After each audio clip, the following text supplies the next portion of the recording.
When I ran the digital innovation teams, we got to test everything that was coming out. We had a gym where we would try out, whether it was CrossFit came out, Peloton came out, P90X came out, whatever it was, we would try it, evaluate it, assess it, and see how could we apply it. And a friend of mine brought along a weighted vest for a workout. We did the Murph, and I had never worked out with a weighted vest.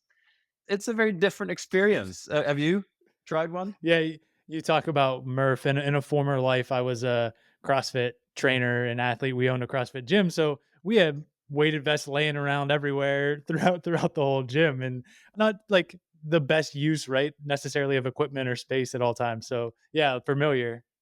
You also know it's a pretty clunky experience. And most of them are really uncomfortable. The look is really, they're designed in a very aggressive way. And there hasn't been really, and also they've never been designed specifically for women. So for me, I did the workout and I felt something different. I was like, this is amazing. When you load your body with external weight close to your center of gravity, great things happen. But why isn't this a bigger category? Why is no one thinking of this? And the irony was, as I was doing this workout with it, I thought to myself, it's remarkable when you look at the physiological benefits of the right load in the right places. We call it microloading with OMORPHO, but you get tremendous gains from this, but no one is using it. And it just became this for me, like, why is that? And what struck me was most sports brands are obsessing lightweight because it's very intuitive.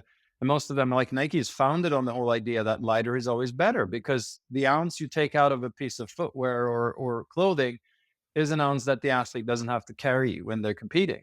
And that's absolutely true when they're competing, which is about, for most people, 1% of the time, or maybe 5% of the time, 95% of the time, you're training.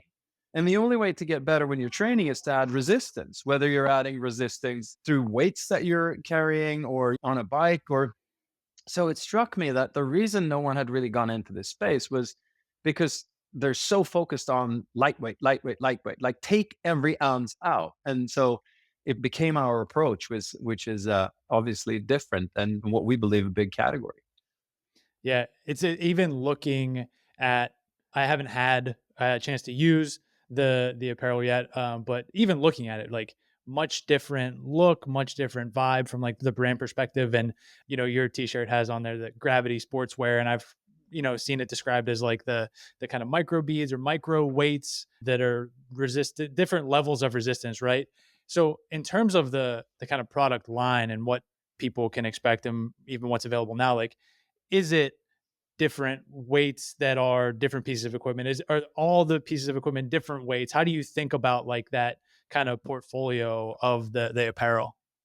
Yeah, what's really interesting about gravity sportswear is that there is a range, right? So the science I described is called microload.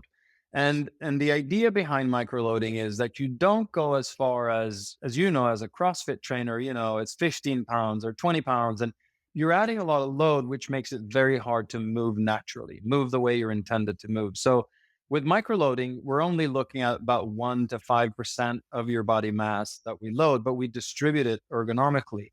And so our vest, which is this was the starting point for this, is 10 pounds for men and 6 pounds for women, which is slightly less than most weighted vests are, but it's way more comfortable, way more versatile, and it doesn't put unnecessary strain, on your joints and your tendons. So, but then the collection is broader than that. So our apparel, for instance, our long sleeve tops are 2 pounds, our tights are about 2 pounds. So that in itself doesn't feel like a lot. So a lot of people pick them up and they go, well, this is a shirt. And I understand the micro loading, but it doesn't feel like a lot. To which we always say, well, just put it on and go do your workout, whatever your workout is. And if someone loves to run, go for a run, they'll throw it on. And after 3 miles, they go, I would not believe that just adding 2 pounds would make such a big difference, but it does.